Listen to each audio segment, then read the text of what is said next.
Are you taking your spiritual practice too seriously? Has it become too serious?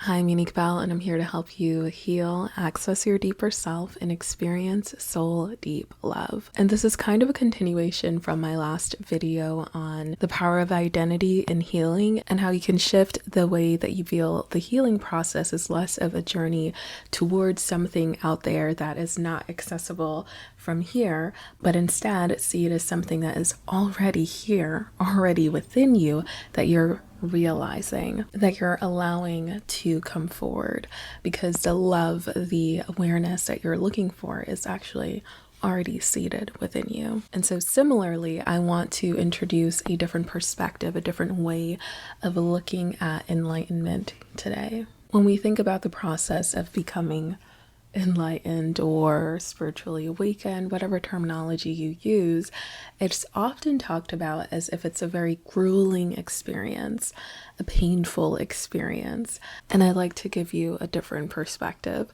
because while yes, our pain and our suffering does cause us to desire peace, ease, calm, salvation, whatever it is you're looking for, it births this desire for something else, for oftentimes the opposite. But though energetically what we're actually seeking isn't often what we think we are. But more on that another time. What I am defining as enlightenment is a communion with your deeper self. It's an integrating with this deeper aspect of you, allowing yourself to surrender to this deep knowing.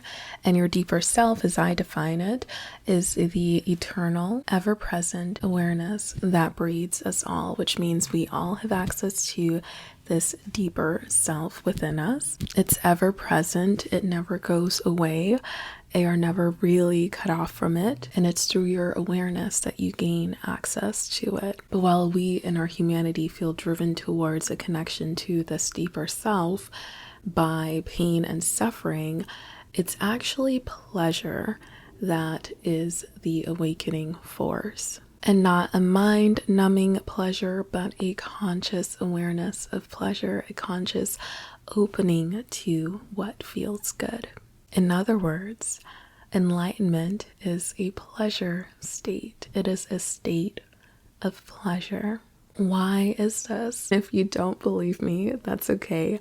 Just hold this thought for just a moment and let's inspect this together. Would you define enlightenment as a state of fear or a state of love? What is the dominant feeling? Fear or love? And what feels good?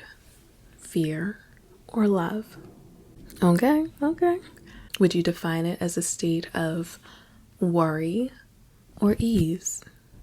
A state of constriction or expansion? A state of anxiety or a state of trust?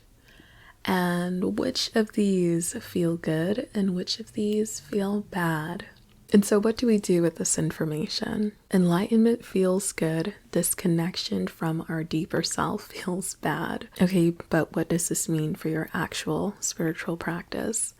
This means that what you're seeking isn't found in a grueling practice, but one of pleasure. The more that you allow yourself to feel good and to connect with your senses in a conscious way, the closer you are to an enlightened state. In admiring the beauty of a rose or the taste of a cherry, you are more likely to feel the magic. And I believe the reason why this is the case is because when we are in pleasure, when we are fully appreciating something, so much so that we're doing so with all of our senses, our ego, our mind relaxes and we come into our body and we become fully in a state of awareness. And this type of pleasure state is one that isn't judging or comparing like, oh, this cherry is better than the other cherry or better than this fruit, but a real state of appreciation, of true appreciation, where you are just present with the pleasure, with what you're taking in your senses.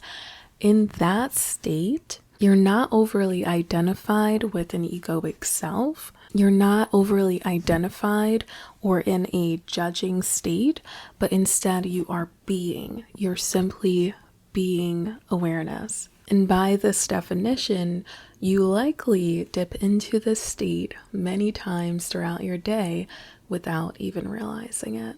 And it's actually the need to realize it, to name it, to define it and control it in some way that actually brings our mind back online, and we overthink the process and we bring ourselves out of it. So I have a 30-day sensual reset challenge that's designed to help you go from a overactive mind to help you reconnect with your senses. There are some sensual practices within it. They'll help you to soothe your nervous system, de-stress, and also support your relationships. But you may notice that the more conscious you become with your senses, the more pleasure you allow yourself to be enraptured in, a subtle shift starts to happen in your spiritual practice. Suddenly, all of life starts to feel meditative. You can feel the fullness in the most mundane of activities. Everything you're seeking is already here.